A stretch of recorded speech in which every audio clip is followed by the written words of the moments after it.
Ukraine জুড়ে জ্বালানি অবকাঠামো লক্ষ্য করে বড় ধরনের হামলা চালিয়েছে রাশিয়া। স্থানীয় সময় শনিবার রাতে ক্ষেপণাস্ত্র ও ড্রোন দিয়ে বেশ বড় পরিসরে হামলা চালায় মস্কো। ব্রিটিশ সংবাদ মাধ্যম বিবিসির প্রতিবেদনে এ তথ্য জানা গেছে।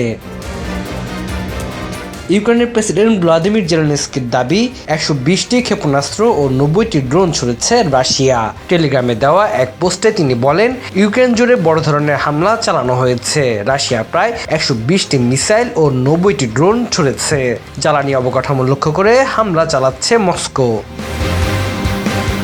ইউক্রেনের প্রেসিডেন্ট আরও বলেন, ইউক্রেনের আকাশ প্রতিরক্ষা ব্যবস্থা রাশিয়ার চালানো হামলার সময় 140টিরও বেশি টার্গেট ধ্বংস করতে পেরেছে। এসবের মধ্যে মিসাইল ও ড্রোন ছিল।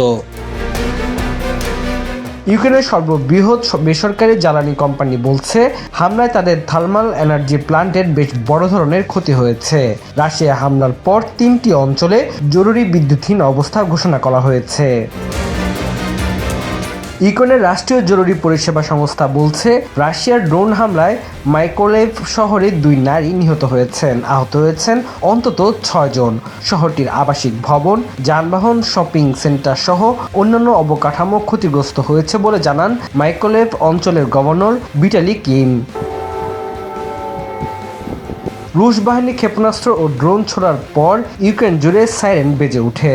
রাজধানী কিয়েভ সহ অনেক এলাকার বাসিন্দারা নিরাপদ আশ্রয়ে যান। রাশিয়ার সামরিক আগ্রাসন শুরুর পর এই ধরনের অনেক হামলার সম্মুখীন হয়েছে দেশটি, কিন্তু সাম্প্রতিক সময় এটিই ছিল সবচেয়ে বড় হামলা।